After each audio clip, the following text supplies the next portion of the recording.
Hi, Bill. Thank you for joining me on the podcast. How are you doing? Good man, thanks a lot. How are you? I'm all right, thank you. It's a pleasure to have you on, Bill Smith from Bill Smith Studios. You've created some iconic album covers over the last 5 decades. But when did you first take an interest in album covers? Um, Basically, when I was about 15, I got the Beatles Revolver album, which obviously being a big Beatles fan anyway, and their previous album covers had been fairly sort of ordinary in terms of just photographs or screenshots or whatever from their films. But Revolver was a sort of a departure in terms of it being obviously a fairly sort of multi-image, multi-collage sort of cover. So in those days, you used to be able to buy an album and go into a little sound booth and put on some headphones and listen to the record you just bought. And obviously, I did that, and I held the sleeve in my hands, and obviously, the sleeve was sort of telling me stories about what I was listening to, and so it was a sort of for me, it was a doorway into the music itself. And from pretty much that moment on, I've sort of decided that I don't think I'd ever be a musician because I wasn't particularly musical. But if I could maybe be involved in the music business in some way, creating the sort of the image side of it, then that would be what I thought my place would be in the music industry. So pretty much from that time on, from the age of 15, I sort of worked my way through school and art colleges, eventually to a couple of different companies, like a marketing company and then a book cover company, which I worked for, and finally arrived at Polydor Records in 1976 as their junior art director. So that was my journey to becoming an album sleeve designer. I don't know whether anybody would even think about doing it that way now, but that was the way I did it then. And of course, from the sort of mid 60s onwards, the 12-inch vinyl album cover became, a very, very important part of any band's output, basically. What is your favorite album cover then? Is it still Revolver or has it changed over the years?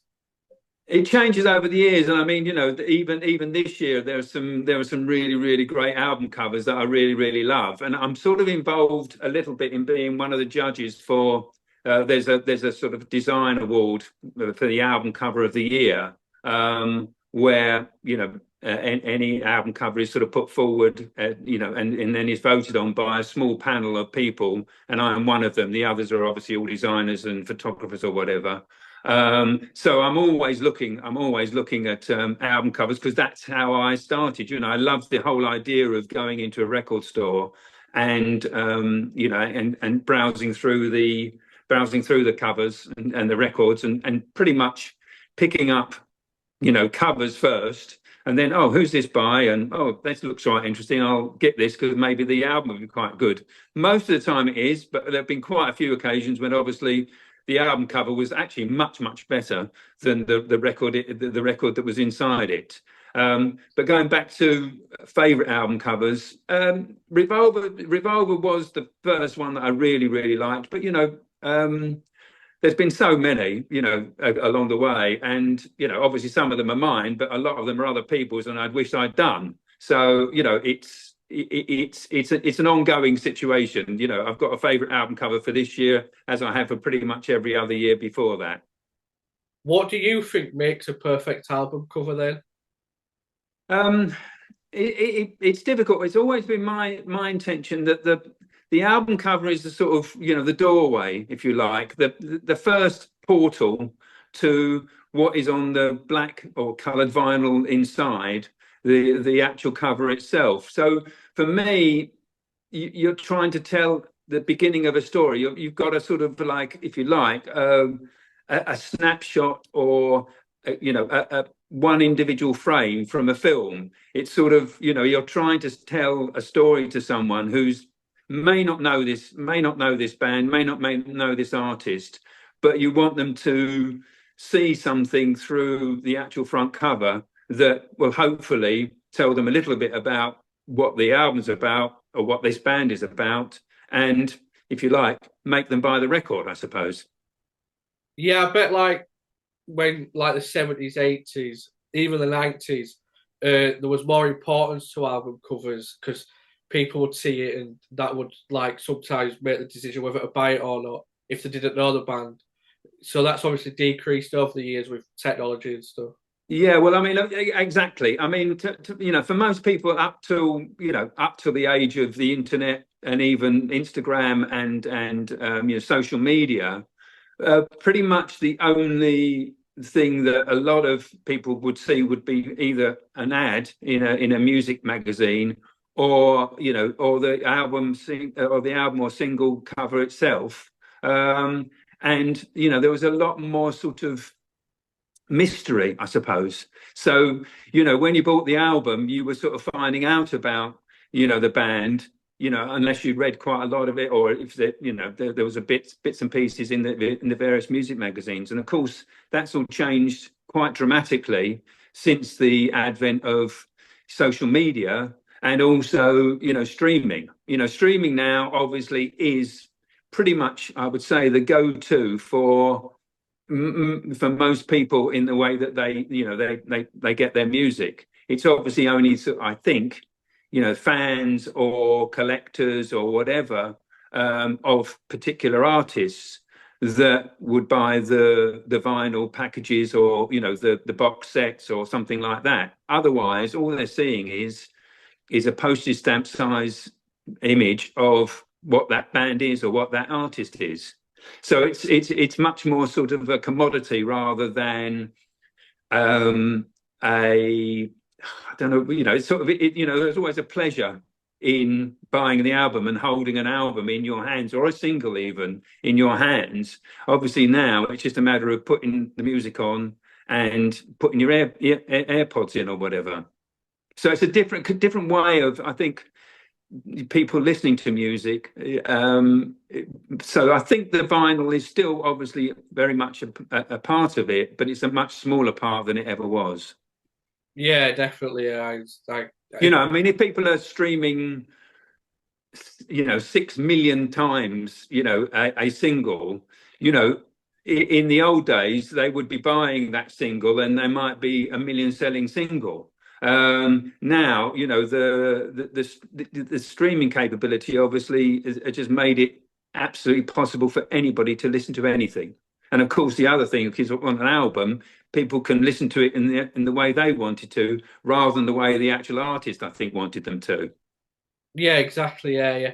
Well, I've got your book here, which goes through some of your album covers you've worked on as single covers. Is it okay if we talk about some that are in the book and some that aren't, and get some stories behind them? Yeah, sure, no problem. Well, thank you. A big band you worked with that you worked with quite a lot is the Jam. We can see the album cover behind you. What was it like working with the Jam? Well, I mean, I was very lucky because obviously I'd been working at Polydor Records for about a year or so, before the Jam was signed. And I'd been working on anything from Peggy Lee to Ella Fitzgerald to The Who to Rory Gallagher, lots and lots of American artists, and obviously doing singles or album covers for them.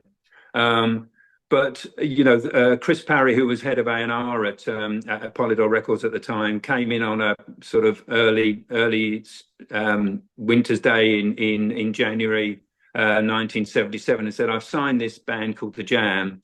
Go and see them, and because obviously I want you to work on the albums and the singles for them." So I went to see them at the Red Cow, and of course at that time everybody was trying to sign punk bands because of the Sex Pistols and the Clash, and both those bands had been sort of sent to Polydor to look at, and they decided not to sign them, or the band didn't want to sign to Polydor. So Polydor were fairly desperate to sign a band of that sort.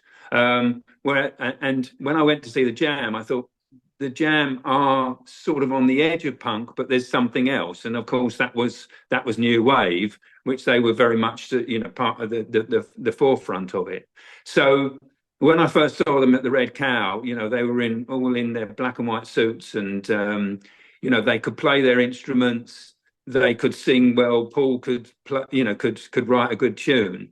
And at that time, Polydor Records had their own studio at the top of the building.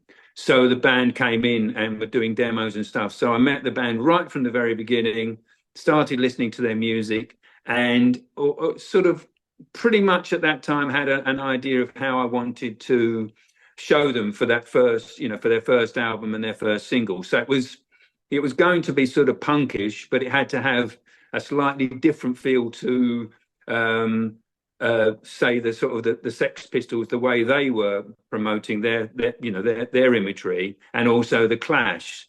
So I made it very much. I wanted it very much to be sort of a black and white sort of feel, and obviously from the black and white suits. And the idea was that for the first album was the fact that the band had been chased into a toilet by either rival fans or a rival band or whatever. And while they were in the toilet, they sprayed their name on the tiles of the bathroom. We decided not to do it. We decided to do it in the studio. So myself and Martin Goddard, who's a photographer, we built the tiled wall in the morning. The band came in. We sat them down and did a couple of Polaroids to get the lighting and everything right. And then they stepped away and had a cup of tea. And I basically went up to the tiled wall and sprayed the logo. So first time, I didn't really know what it was going to look like. I just had a sort of vague idea in my head. And luckily, it's a very, very short name. So that was really good. And sprayed the logo. The band sat back in and we took, 3 or 4 rolls of film, and that was it. So it was literally a very, very, the whole idea of it was, and also at the time, the immediacy of both the music and the whole sort of era of that music was, it was immediate, and it was let's get on with it, let's do things, and let's get them out. So that's the way it started with the Jam. And of course I was very lucky then to be able to work with them pretty much for most of their career. I basically did 5 album covers for them and about 16 or 17 single bags. So that's a huge output in basically just over a 3-year period. And, pretty much the whole, their whole term of existence, if you like. So I was very, very lucky. And, it was great working with them. And, hopefully, we both, I think I learned to be a better designer because of them. And hopefully we learned a few things off each other along the way. So that was the Jam. So that was the Jam anyway. It's another band you worked with quite a bit with, The Cure. What were they like? The Cure were a completely different completely different sort of band. Obviously, sort of quite goth in a way. Again, the A&R director, Chris Parry, who signed the Jam, signed The Cure, and of course he was very happy with what I'd done for the Jam. So asked me if I'd do The Cure. I went to meet them in the studio when they were recording. They were quite a different band in terms of the personalities, in terms of Robert Smith's personality. We didn't talk much. I listened to the music. We didn't talk much. All he said to me was, I don't want us to be on the cover. That's pretty much the only thing he said. So when the sort of the album title came out and it was 3 Imaginary Boys and Boys Don't Cry, I decided to keep the mystery to them, so that again, I wanted people to work out what this band was about, because I was trying to work out what this band was about. So the whole idea of the 3 domestic objects was partly to sort of give it a pop art sort of feel, and partly it was almost like a page from an Ideal Home magazine of 1950s. It was sort of very suburban, but weird. The sort of pink background was sort of made it more arty. And I wanted to keep the mystery. So there's no actual titles anywhere on the sleeve. So you had to work out the titles of these songs from the images I created on the cover, and obviously from the songs themselves. And I thought it worked really, really well. And again, the inside is a picture of a house from the outside.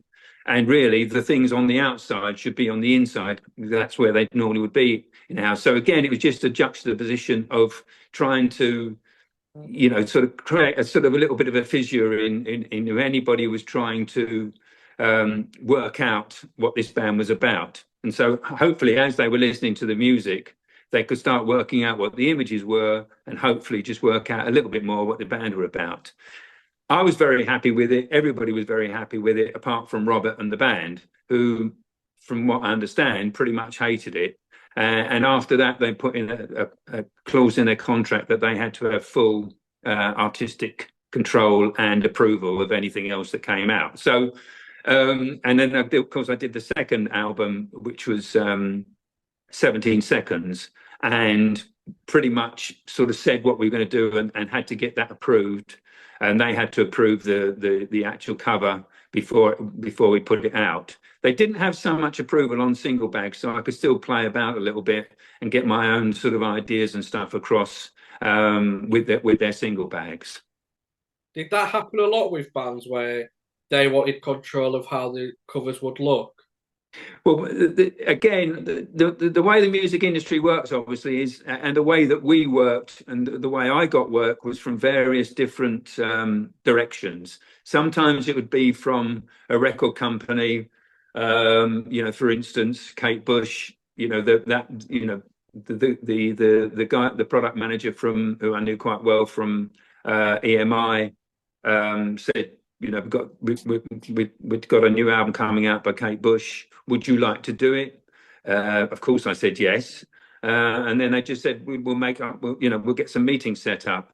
But that's from the record companies, and of course there could be established artists, there could be a brand new artist or whatever. Sometimes from managers, managers of bands would get in touch and say, we really like your work. Sometimes from the artists themselves.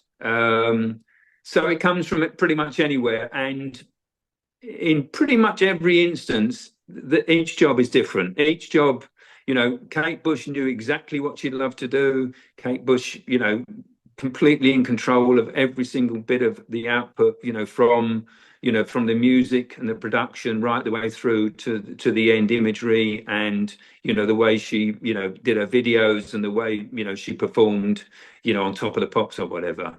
And then like The Cure, I think now, or since then, the guy who does, I think, has done a lot of their stuff, has done a really, really good job. I mean, they've got some really, really, really lovely images and stuff they've used, and even their new album looks amazing as far as I'm concerned. So it's 16 years since the last one. So, they've had a lot of time to think about exactly how they wanted to do it.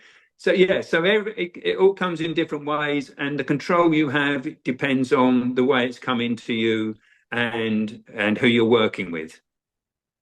Well, the next band I've got here is The Who. Right. The Who, I did Who Are You, the album sleeve for. And again, that was while I was working at Polydor. They obviously were very, very. They said we're going to do a photo session. It's got to be while they're doing their rehearsals. So I had to go to one of the big studios where they had obviously a big rehearsal stage, and just set up. I wanted to set it up like it was, they were just resting between taking, doing their rehearsals. And so it was quite a simple shot. I set it all up, and the band just came and sat there for, stood and sat there for a little while, and then we did the shot. So I only really did the one album for them, and I think they've used lots and lots of different album sleeve designers along the way. There's a bit of an eerie message on that with Keith Moon sat on the chair, isn't there? Yeah, not to be taken away. I know it was very. it was very apt, because obviously it was only a year or so later that he did. I think that was his last album that he was actually on. Yeah, yeah, it was. Yeah. So yeah, it was it was very apposite, as they say. What about Queen? You've worked with Queen before. Again, Queen was another a one-off, although obviously, it was quite a big album, The Works. And with Queen, the bigger bands tended to look at various different people's portfolios. They would maybe get sort of three or four different designers' portfolios in to sort of look through, see what they'd done, see who they've been working with, before they decided who they actually wanted to work with. So I had a meeting with the manager, showed him my work. He really liked it. He said, "We've got to let the band have a little look, especially Freddie, because I think Freddie was very much into who they would want to be working with." And luckily, we got on very well. And so the idea was to do this shot by a guy called George Harrell, who was a pretty famous sort of movie photographer. So would have done huge stars in the sort of 50s and 60s. Beautiful old sort of Hollywood style photography. And with that particular shot, when he sent it over, it was an amazing sort of 20 by 30 black and white print, which had been all hand retouched, which you would never see these days. It would obviously, everything is digital and everything is retouched on screen or whatever. But in the old days, even up to the sort of mid late 80s, even into the 90s, there were still photographers, doing black and whites or color, and they would all be hand retouched or whatever. So, and it just sort of it very much had a sort of campfire feel to it to me, the front cover. But I didn't have to do very much with it, right? Only sort of obviously square it up and put the logo on. And then obviously on the back cover is the cogs, which is a photograph by a Russian constructivist artist called Rodchenko. And again, I just love the idea of the cogs representing the works in a different way from the front cover, which is obviously the Queen were representing the works because this was their works. So again, it's just just simple sort of ideas to get people looking at it, if you see what I mean. And of course, I did a couple of singles for them for Radio Gaga and I Want to Break Free. So a couple of very big single bags. And in fact, on I Want to Break Free, we did 4 individual portrait sleeves for that single. So in the hopes, I suppose, that fans would buy all 4 of them because they'd want all four of the band members. It was quite a good marketing ploy at the time to do things like that. We did another one for Generation X, which had each individual band member on each of the 7-inch single bags. Couldn't do that nowadays, really, could you? Couldn't do that nowadays. No, I did the same thing with Abacab. We did 4 individual album covers for Abacab as well. So I mean that they were quite, and again, people did buy all of them, couple of them, because they were different colours and all that sort of thing, and they were obviously became collector's items because once the initial batch had been done and sold, they just reverted to the single color version. Well, what is the story behind the Abacab Genesis cover? Well, again, I started to work with Genesis on Duke. Their last album before that was when there were 3, which obviously everybody had left apart from Phil, Mike, and Tony. So the record company got in touch. We'd like you to work with Genesis. Would you like to work with Genesis? Go and meet them. So I went down to Guildford where Mike's house was, and he had a recording studio in his garden. Met the band, liked the band a lot. They said, we have no ideas. The way we work is we start making tunes together, then we start writing lyrics, then we finalize what the titles might be, but that's right at the very end when we start sequencing and stuff. So we've got no real idea, sorry, about anything to do with this album. The only thing they said to me was we got a possibility of one track called Duke. So I went away. I got a lot of different illustrators' portfolios together. Half a dozen or so. Went back the next, I don't know, a couple of weeks later. Had another meeting with the band. Showed them the various different illustrators' portfolios. We narrowed it down to two illustrators, both of which were French. They were very, very different in style. One was sort of quite dark and black and white and very sort of mysterious. And the other was very playful, quite childish, but very, very stylized. And so I went to Paris and met both the illustrators. I sort of decided that I thought the Lionel Costin, who was the one who eventually did all the illustrations, I thought his was much more sort of in line with the sort of parts of the tunes I'd heard, and they'd obviously gone a long way away from, Lamb Lies Down on Broadway and whatever all the others were. They're very sort of progressive rock. They've gone into a more sort of, if you like, I think progressive pop, if anything, pop jazz, so to speak. So while I was looking through Lionel's work, I noticed that he'd done some images of the same sort of character. And this character was named Albert. And there are a couple of pictures that I thought were amazing, which, funny enough, was the one where he's looking through the window into the nighttime sky. So I took that back. The band they absolutely loved the whole idea. And they said, well, we'll call it Duke. And I then went back to Lionel and said, okay, we've got it. It's Duke. So that's going to be on the front. So can you do I decided that his writing was lovely. He had a lovely writing style. And I thought that it would be great if he basically did everything. So I got him to do the back cover. I got him to handwrite all the lyrics. And I got him to do some extra little images to go alongside some of the actual lyrics. So it was a gatefold sleeve, which was beautiful, obviously. And I used the whole idea of a sort of white background. So you sort of get this idea of you're looking through the window into the album itself. And obviously, again, it's the sort of the portal into the album. So that was great. Everybody loved it, did really, really well, sold pretty well. So the next year they said, we want you to do another album, which is Abacab.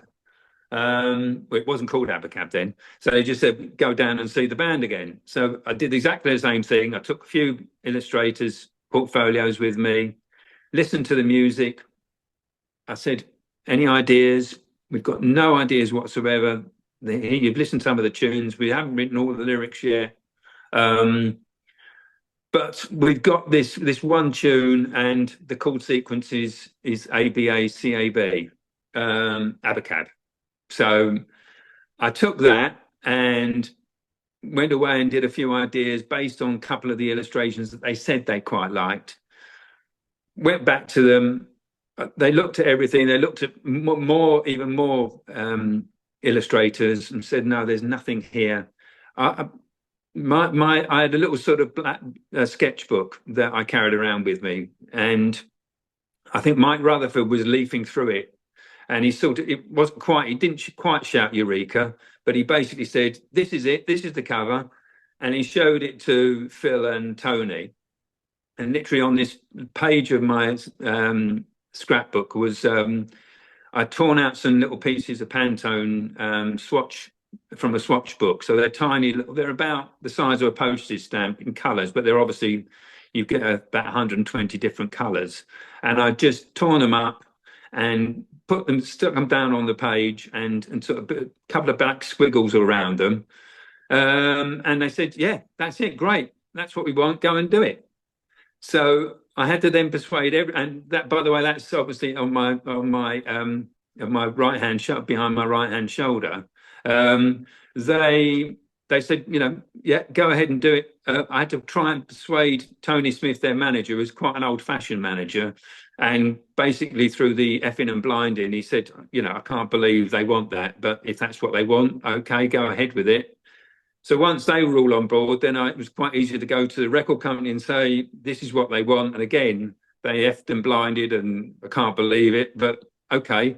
And I said, but what I want to do is I'd like to do 4 different color versions because I think it'd be really nice to tell a story. And I think it could be quite a good marketing ploy, if you like, for the collectors to maybe want all 4 of them, and they thought this was a great idea. So they allowed me to go ahead and all of that, and then believe it or not, they paid me quite a lot of money to do it. So it was both the easiest, simplest cover I've ever done, and probably the one if anything, inch for inch, probably made me the most money. That's a So crazy story. yeah, and then of course I did a couple more album covers for them, and one was 3 Sides Live, and the other one was just called Genesis. And even with that one, my sort of 1-year-old son had been playing with the things called shape sorters, which are sort of different plastic shapes, which the toddler would then put into a container. And he'd left them all on the carpet and gone to bed. And I thought, oh, that's a really nice shot. So I took a Polaroid of that, and that became the cover for the Genesis album. So these things just sort of like crop up, and you just sort of play with them. And if it works, then it works. The only thing about that I hate about the album is that I decided the completely wrong typeface for the word Genesis. But there you go. Can't get everything right.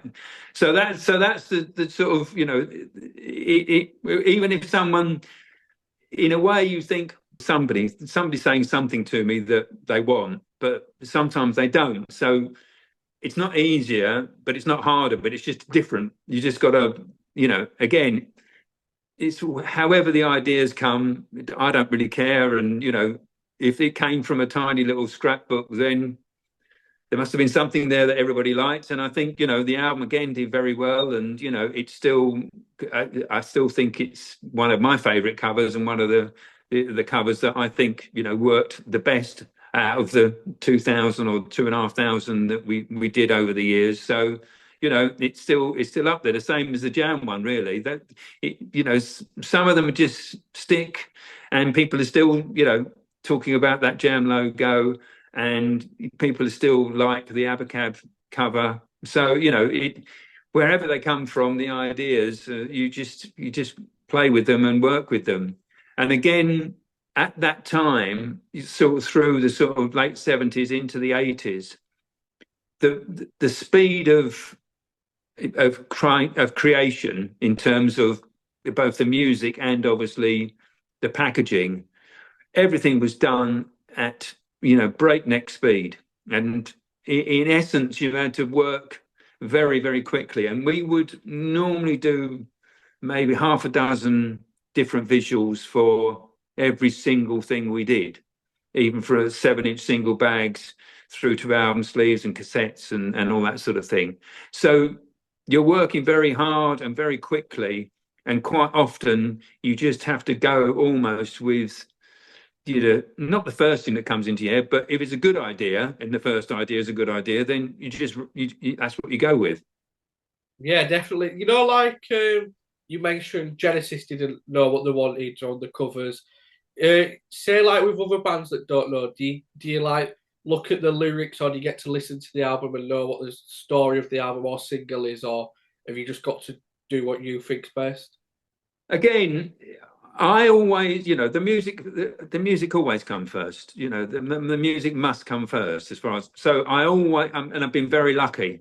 I've been very lucky to be, to eavesdrop on demoing, to eavesdrop on recording, to, believe it or not, Tori Amos played me her whole album on the piano in her flat, um, because I was one of the designers that was going to possibly do that first album. In the end, for some reason or other, it didn't work out. But so I've been very lucky to have things like that. But always the music comes first, and then hopefully you're listening to the lyrics.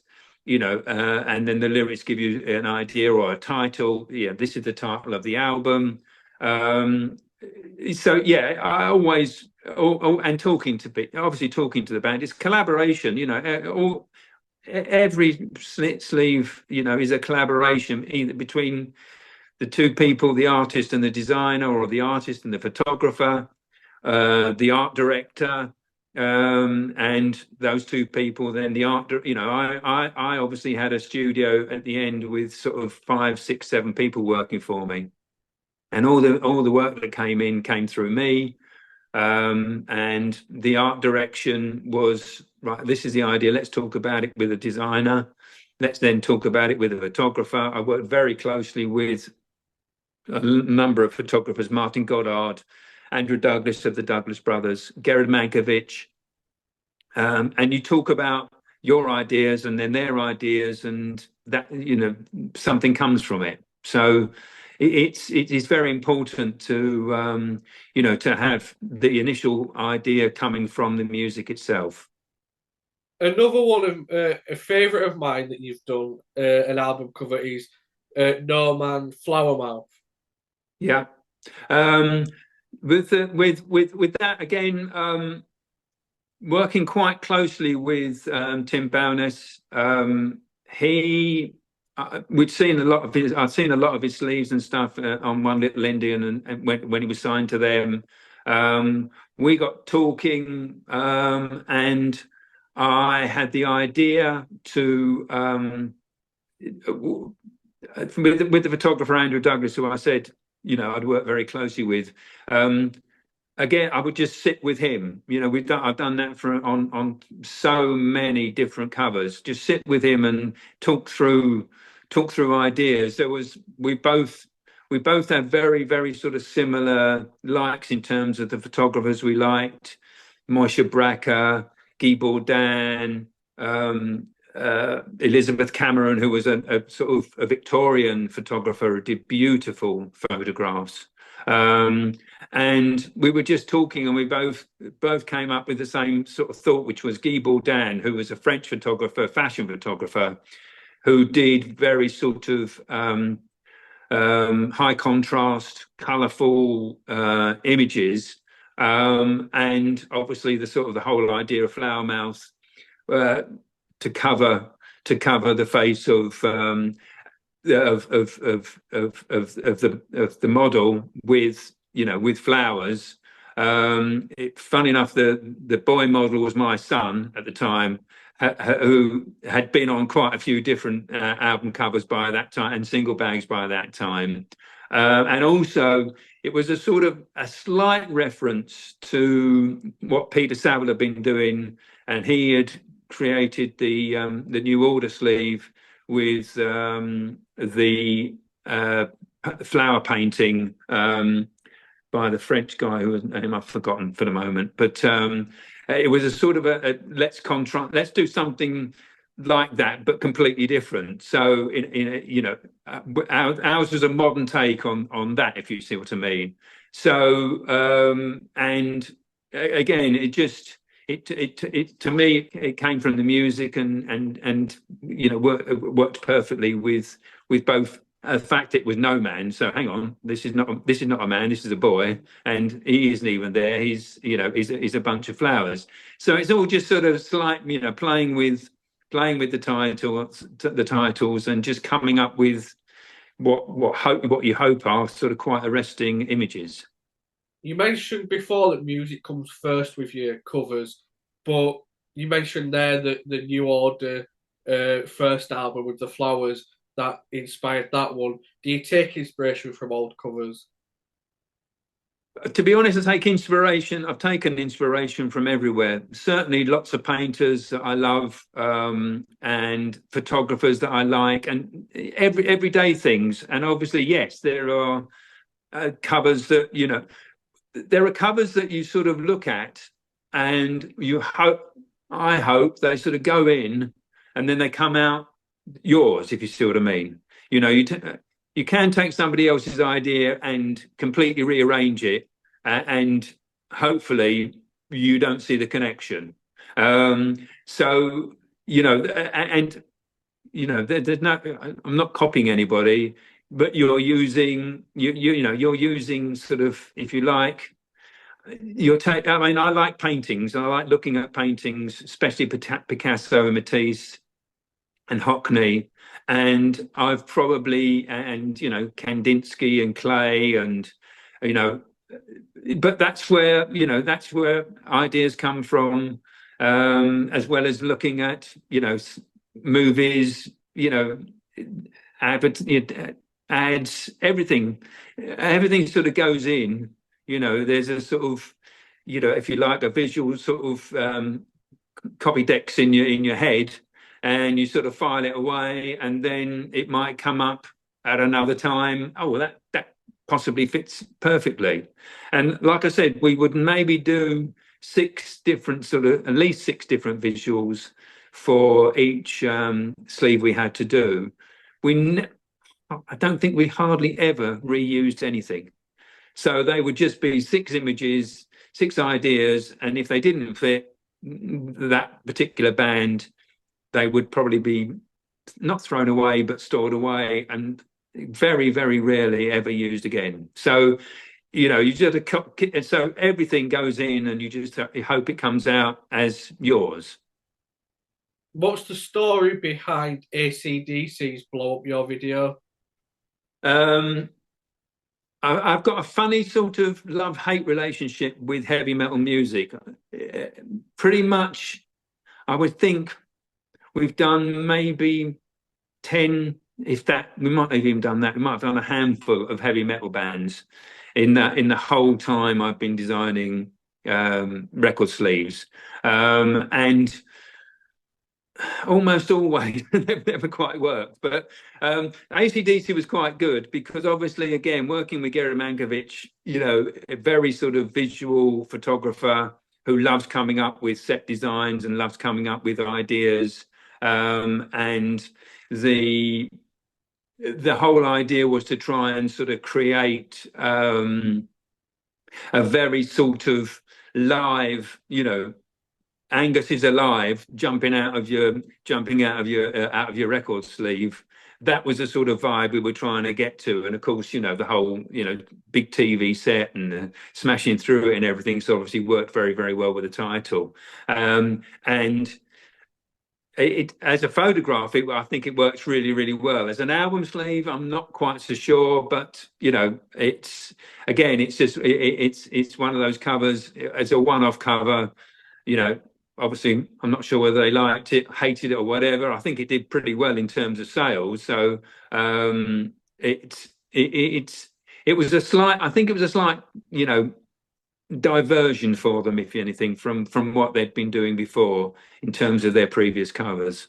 So I'd been working with Gerard I'd worked with Gerard for a long time, right the way back to This Is the Modern World cover for the Jam. And we'd done work with Toya. So we'd done a lot of work together, and always a great photographer to work with. And again, lots and lots of ideas, and he loved building sets, and he loved working with different bands, and I think we enjoyed working together. Yeah, he's a great guy as well, Garrett, isn't Yeah. I mean, and again, huge history and everything behind him, and he's still really, really well known and well respected within the photographic circles, definitely, and he? Yeah, within music. Again, these people that are there at the beginning, are you sort of lucky ones in a way, because they get everything fresh. Everything's fresh, and so everything is new and looks amazing. And from the very first Kate Bush images, you know, it's such an amazing, it's such an amazing business to be in terms of, being there at the start of something. And I feel privileged to have been involved in people, and I'm sure, Gerard has as well. And being successful at it is paramount in a way to the way that people are viewed. Yeah, definitely. Well, what about the Richard and Linda Thompson Shoot Out the Lights cover? But again, that was with Gerard. And again, I don't quite know. I can't remember where that came from. The particular that particular album, where it came from. But again, I wanted, Gerard. I think we did a couple of sleeves with them, with Richard and Linda, and I think that might have been quite close to the breakup, and obviously Richard was there and Linda wasn't, so we had to sort of put a picture of her on the wall and stuff. And I quite liked that whole sort of, slightly down and out, sort of feel to the whole thing in terms of, the torn wallpaper. And it was quite different to because the previous one we did was it was called Sunnyside Villas or something like that, and we did it in a postmodern estate in North London, which was a quite a different sort of sleeve image to obviously shoot out the lights. But again, lovely to work with Gerard on it and think of the ideas, and then Richard was fantastic to work with as well, and obviously absolutely brilliant guitarist. Well, I'll ask you about one more. Ian Matthews' Spot of Interference. Oh God, that was great. Great. I mean, you found some quite rare rare gems in the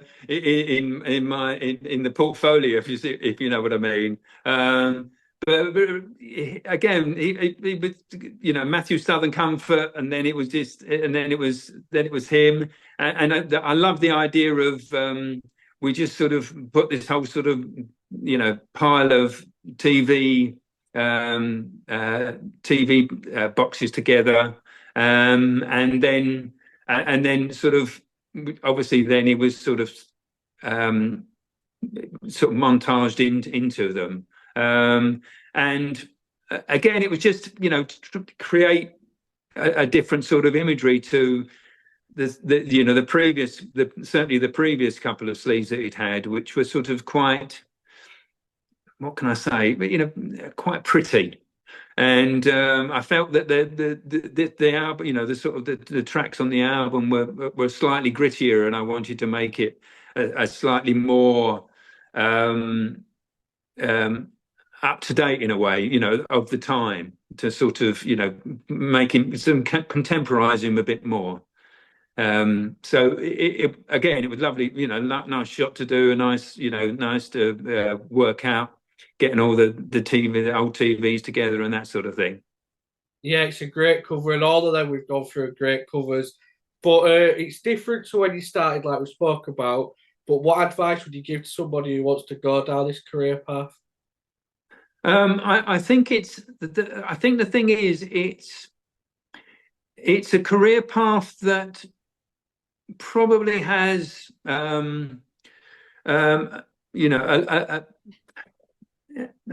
it probably doesn't last as long. I wouldn't have thought it would last as long as I have, if you see what I mean, now, in terms of A, the amount of money anyone can make, and B, the way, as I say now, the way music is presented.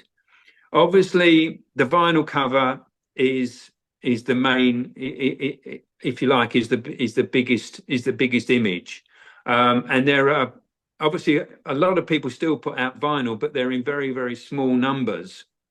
So it's really very much based on fan, on fans buying it.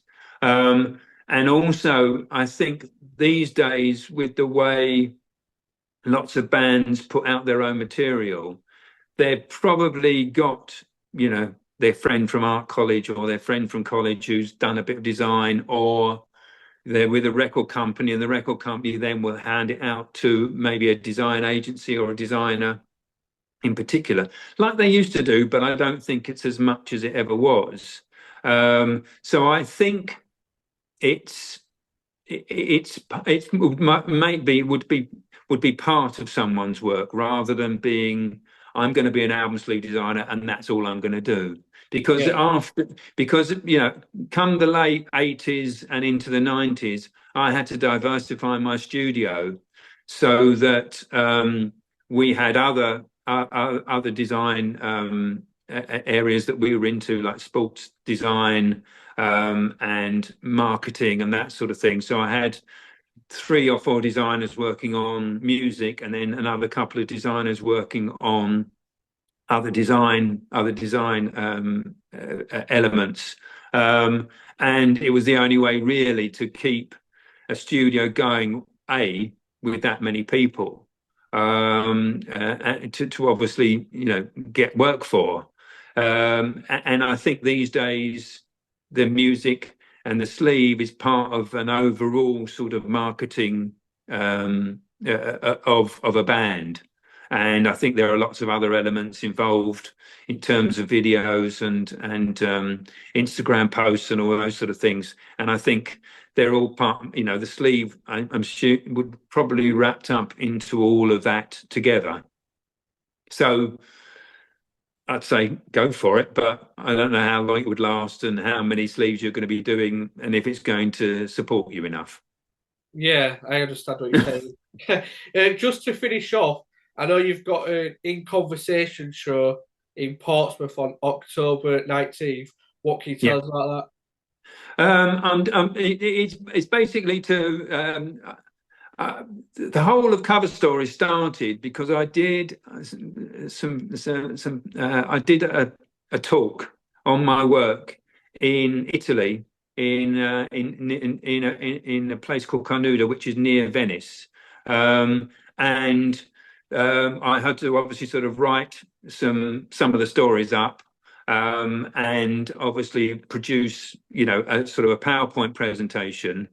And that talk went really, really well. I mean, I didn't know people knew me in Italy, but a couple of hundred people turned up and they listened to me. And I obviously, the talk was me in English, and then a couple of people translating bits and pieces into Italian, and then me getting the response and all that sort of thing. But it went really, really well.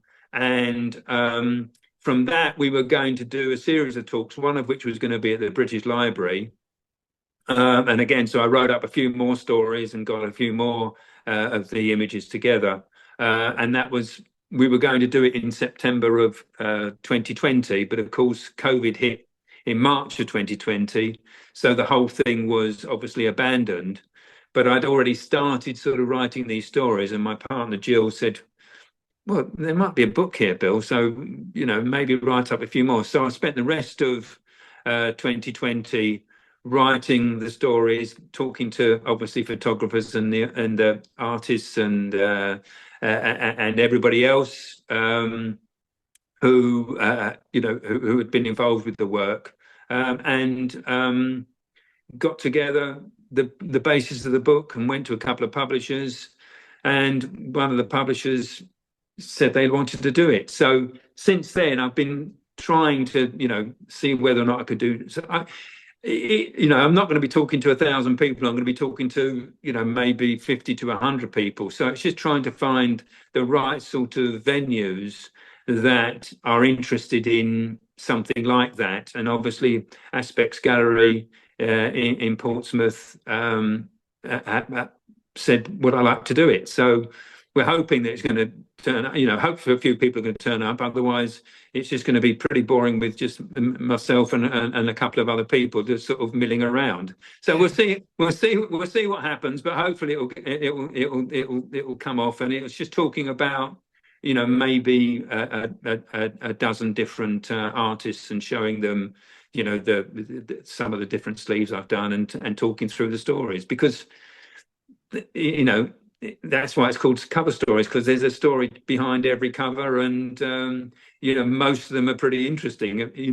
If mine are interesting, then I'm sure loads and loads of others. The stories behind lots and lots of hypnosis sleeves and everything I've read, and they're interesting. And it's nice to sort of get a bit of the backstory to the cover itself. And again, the book is supposed to sit alongside your albums, vinyl albums, and maybe you'll read the stories as you're listening to a Genesis album, or any of the albums that are in there, so to speak.